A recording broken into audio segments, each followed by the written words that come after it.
Hello students, चलिए start करते हैं। चैप्टर 8 एप्लीकेशन ऑफ इंटीग्रल का इंट्रोडक्शन पार्ट इस वीडियो में करेंगे।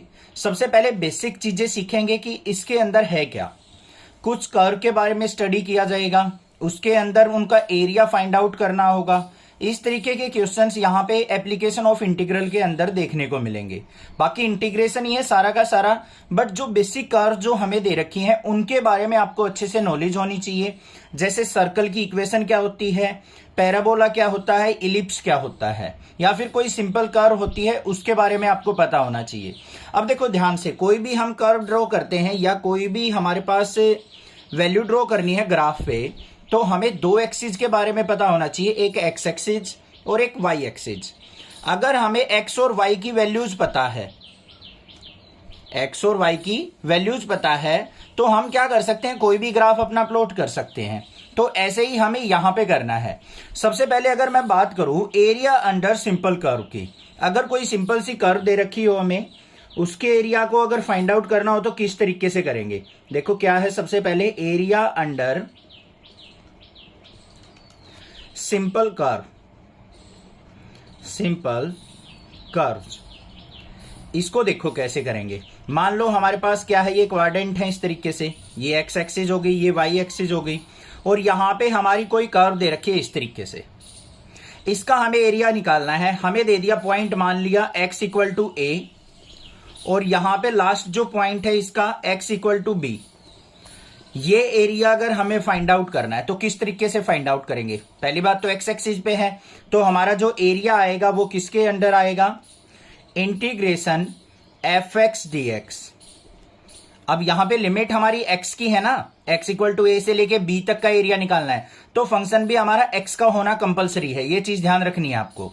तो यहां पे क्या हो गया, F x D x, limit कहां से कहां तक, a से b तक, ये एरिया आपको फाइंड आउट करना है इस तरीके से। समझ में आ गई बात। अगर मान लो यही कर्व इस तरीके से दे रखी हो, ये आ गई, यहां पे कर्व दे रखी है, मान लो हमें यहां पे ये क्या कौन सी एक्सिस है, y, तो यहां पे y इक्वल टू ए से लेके y इक्वल टू बी तक, तो हमारा फंक्शन भी किसका होना चाहिए, y का होना चाहिए। ये चीज ध्यान रखनी है आपको। अगर x एक्सिस के अलोंग निकाल रहे हैं तो फंक्शन x का होगा, y एक्सिस के अलोंग निकाल रहे हैं तो फंक्शन हमारा किसका होगा, y का, और डेरिवेटिव भी हमारा y के रिस्पेक्ट में होगा। क्लियर हो गई बात, समझ में आ गया। अदरवाइज उसको अगर मान लो कुछ पुट करना है, हमें x में कन्वर्ट करना है, तो लिमिट भी हमारी x में कन्वर्ट हो जाएंगी, चेंज हो जाएंगी, जैसे हम चैप्टर नंबर 7 के अंदर करते थे। अब यहां पे कुछ कर्व की बात कर लेते हैं। सिंपल सिंपल सी जो कर्व है हमारी बेसिक कर्व, क्लास 11th में कॉनिक सेक्शन के अंदर भी आपने सीखी है, तो वो अगर आपको याद है तो बहुत अच्छी बात है, अदरवाइज यहां पे दोबारा देख लेते हैं हम। सबसे पहली जो कर्व आती है हमारी सर्कल आती है। अब सर्कल की कुछ प्रॉपर्टीज आपको पता होना चाहिए। ये हमारा मान लो क्या है, एक सर्कल है, ये इसका सेंटर है। अगर हमारा सेंटर ओरिजिन पे लाई करता है तो सेंटर के पॉइंट हो जाएंगे 0 0। अगर ये कहीं और लाई करता है तो इसके सेंटर को हम h और k से लेते थे क्लास 11th के अंदर। और जो सर्कल की इक्वेशन होती थी वो कैसे लिखी जाती थी, x माइनस एच का स्क्वायर और प्लस में y माइनस के का square equal to R square, ऐसे ही लिखी जाती थी हमारी इक्वेशन। क्लियर है, आपको पता है। अगर मान लो h और k हमारे क्या है, 0 0 हैं, क्या है, 0 0 पॉइंट्स हैं, तो इक्वेशन क्या हो जाएगी, X square plus Y square is equal to R square. R क्या होगा हमारा, रेडियस ऑफ द सर्कल। ये तो हो गया हमारा सर्कल। ठीक है, समझ में आ गया। सर्कल की इक्वेशन आप देखते ही पहचान जाओगे। कई जगह ऐसे भी मिल सकता है, X square plus Y square is equal to A square, ये भी फॉर्म मिल सकती है आपको क्वेश्चंस में। X square plus Y square equal to R square की फॉर्म भी मिल सकती है। और अगर ओरिजिन के जो सेंटर के पॉइंट दे रखे होंगे तो इस फॉर्म में भी आपको सर्कल की इक्वेशन देखने को मिल जाएगी। इतनी बात क्लियर हो गई, कोई प्रॉब्लम नहीं है। अब बात करते हैं पैराबोला की। पैराबोला हमारा यहाँ पे 4 टाइप्स का है, और क्लास 11th के अंदर भी हमने पैराबोला की शेप के बारे में पढ़ा था कॉनिक सेक्शन के अंदर। थोड़ा सा यहाँ पे देख लेते हैं कौन कौन सी टाइप के पैराबोला होते हैं हमारे। एक तो होता है हमारा, ये मान लो हमारी क्या है, वाई एक्सिस, और ये है एक्स एक्सिस। सबसे पहला पैराबोला जो बनता है हमारा, ये बनता है राइट साइड फेसिंग वाला, ये हो गया। ठीक है, इस तरीके का पैराबोला। अब ये एक्स एक्सिस है बच्चों, ये वाई एक्सिस है। अब इसकी इक्वेशन कैसे होगी, कैसे आइडेंटिफाई करेंगे, ये चीज ध्यान से देखनी है आपको। इसकी इक्वेशन होगी Y square equal to 4ax। X axis पे बना हुआ है, तो यहां से आपको आइडेंटिफाई करना है 4ax। ये हो गई इस पैराबोला की इक्वेशन। मतलब इस तरीके से अगर क्वेश्चन दे रखा हो आपको y square equal to 4ax, तो आप आइडेंटिफाई कर लोगे कि हमारा राइट साइड की फेसिंग वाला ये पैराबोला हमें गिवन है। अब अगर मान लो इसके अंदर ऐसा ये दे रखा हो फेस इस तरीके से, लेफ्ट साइड की फेसिंग का दे रखा हो, तो ये क्या हो जाएगा y square equal to minus का 4ax। बस ये डिफरेंस है दोनों में, राइट साइड है तो पॉजिटिव, लेफ्ट साइड है तो नेगेटिव आ जाएगा। फिर दूसरी बात करते हैं अपवर्ड और डाउनवर्ड पैराबोला की।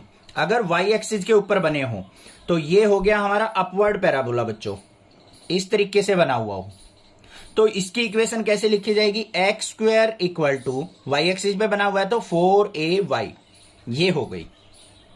ठीक है।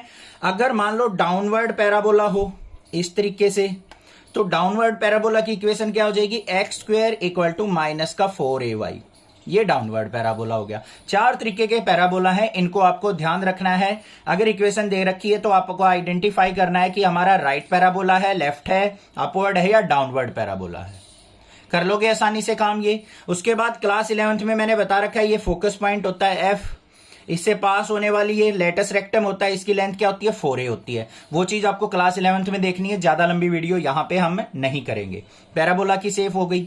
अब उसके बाद बात कर लेते हैं हम इलिप्स की, मोस्ट इंपोर्टेंट।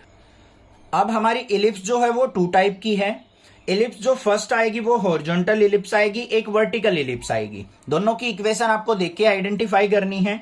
सबसे पहले अगर मैं हॉरिजॉन्टल इलिप्स की बात करूं तो हॉरिजॉन्टल क्या है, मतलब एक्स एक्सिस, जिसकी मेजर एक्सिस एक्स एक्सिस पे होगी उसको हम हॉरिजॉन्टल इलिप्स बोलेंगे। किस तरीके से बनी होगी, ऐसे। अब ये हमारी क्या है, इलिप्स है, और इसकी जो लॉन्गेस्ट एक्सिस है, मेजर एक्सिस, वो किस पे है, एक्स एक्सिस पे। तो इस इलिप्स को हम क्या कहेंगे, हॉरिजॉन्टल इलिप्स। बात समझ में आ गई। इसकी इक्वेशन लिखें तो कैसे होगी, X square by A square plus में Y square by B square और इक्वल टू 1। और यहां पे कंडीशन क्या होगी, जो ए स्क्वायर होगा वो ग्रेटर देन होगा बी स्क्वायर से, या फिर ए जो होगा वो ग्रेटर देन बी होगा। ये चीज आपको ध्यान रखनी है। अगर ए ग्रेटर देन बी है तो ये हमारी क्या होगी, हॉरिजॉन्टल इलिप्स हो जाएगी। ये बात समझ में आ गई। अब इसके कोऑर्डिनेट्स कैसे लिखने हैं, अब देखो बच्चों ध्यान से, ए की वैल्यू ग्रेटर है तो मतलब ए जो है मेजर एक्सिस पे आएगा, ये मेजर एक्सिस है। राइट साइड में पॉइंट क्या लिखे जाएंगे, a,0। लेफ्ट साइड में क्या हो जाएंगे, माइनस का a,0। अपवर्ड पॉइंट क्या हो जाएंगे, यहां पे ये माइनर एक्सिस हो जाएगी, b के कोऑर्डिनेट लिखेंगे 0,b y एक्सिस पे, और ये क्या आ जाएगा 0,-b। समझ में आ गई बात, क्लियर है। और आ जाओ आगे। इलिप्स के बाद हमारी जो है वर्टिकल इलिप्स कैसी होगी। वर्टिकल इलिप्स के लिए हमने क्या करना है, ये एक्स एक्सिस ये वाई एक्सिस, इलिप्स हो जाएगी हमारी इस तरीके से, स्टैंडिंग इलिप्स। ठीक है। इक्वेशन क्या होगी, यही X square by A square plus Y square by B square equal to 1। अब आइडेंटिफाई कैसे करना है इसको, इस केस में क्या होगा, बी स्क्वायर जो होगा वो ग्रेटर देन ए स्क्वायर होगा, मतलब बी ग्रेटर देन ए। तो हमारी जो ये आ गई हमारे कोऑर्डिनेट्स 0,b, ये b जो है मेजर एक्सिस पे आएगा, और यहां पे क्या आ जाएगा 0,-b। दिख रहा है ना, मेजर एक्सिस मतलब लॉन्गेस्ट एक्सिस पे b की वैल्यू ग्रेटर होगी, और ये क्या हो जाएगा a,0 और ये क्या हो जाएगा माइनस का a,0। आइडेंटिफाई कर लोगे आसानी से इलिप्स को। समझ में आ गया, बस यही था इसका इंट्रोडक्शन। बाकी क्वेश्चंस करेंगे इजीली समझ में आ जाएंगे, कोई ज्यादा डिफिकल्ट काम नहीं है। कोई भी दिक्कत होगी मैं आपकी हेल्प जरूर करूंगा, आप बेफिक्र रहिए। तो चैनल को सब्सक्राइब करना, लाइक करना और ज्यादा से ज्यादा शेयर जरूर करना। Thank you students for watching next classes video.